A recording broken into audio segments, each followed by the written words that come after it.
आपका स्वागत हमारे इस YouTube चैनल पर, जिसमें हम आपको कराने वाले हैं जीएस के 20 क्वेश्चन।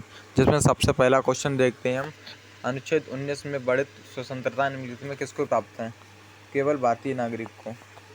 नंबर 2, भारत में ब्रिटिश के सभी संवैधानिक प्रयोगों में सबसे कम समय तक चला था 1909 का इंडियन कौंसिल एक्ट। नंबर 3, वे राष्ट्रीय नेता कौन थे जो 1925 में सेंट्रल लेजिस्लेटिव असेंबली के अध्यक्ष थे? विट्ठल भाई पटेल। नंबर 4, उत्तर प्रदेश में निर्यात प्रोसेसिंग क्षेत्र कहाँ है? नोएडा। नंबर 5, विजयनगर के किस शासक ने बीदर के सुल्तान के रूप में महमूद शाह को पुनर्स्थापित करने के उपलक्ष्य में यवन राज्य स्थापनाचार्य की उपाधि की धारण की थी?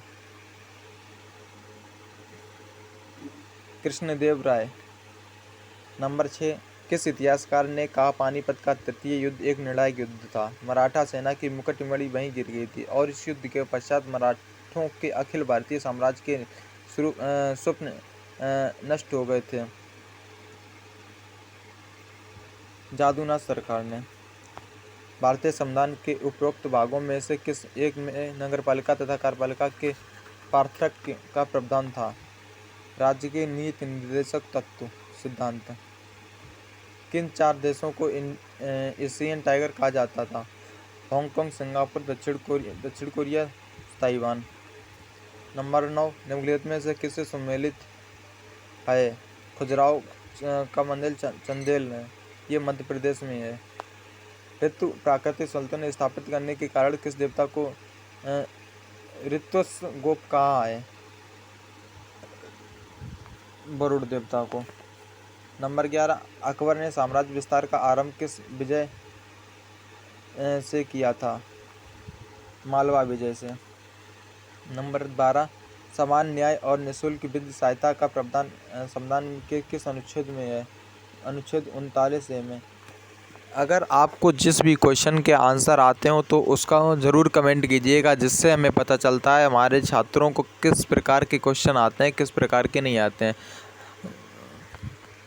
नंबर 13, अयोध्या ऋण का अर्थ निम्नलिखित में क्या है? किसी कंपनी का देय राशियां जिसका भुगतान नहीं देने वाला है। नंबर 14, अलीपुर बमकांड में अरविंद घोष का बचाव किस वकील ने किया था?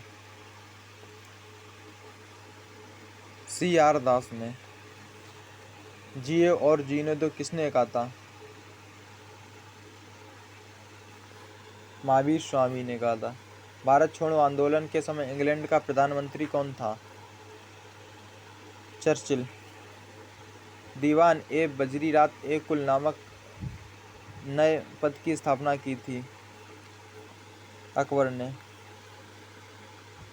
महाराष्ट्र के एक महान परिवार से संबंध रखने बोल BR अम्बेडकर का जन्म वस्तुतः कहाँ हुआ था, जहाँ उनके पिताजी रामजी मालोजी सूबेदार मेजर के पद पर कार्यरत थे? महू छावनी MP के मध्य प्रदेश। कौन सा मुगल शासक था जिसने कुषाण साम्राज्य के पतन के बाद भारतीय साम्राज्य में काबुल व कंधार को शामिल किया था? बाबर। डचों को भारतीय व्यापार से अलग करने में कौन सफल रहे? अंग्रेज। ये आपके थे GS के 20 क्वेश्चन जो हमने करवा दिए। अगर आप हमारे चैनल पे पहली बार जुड़े हों तो लाइक, कमेंट, शेयर और ऐसे वीडियो बार बार देखने के लिए हमारे चैनल को सब्सक्राइब करें और बेल आइकन को हम पे जरूर करें, जिससे हमारे नए नोटिफिकेशन मिलेंगे आपको।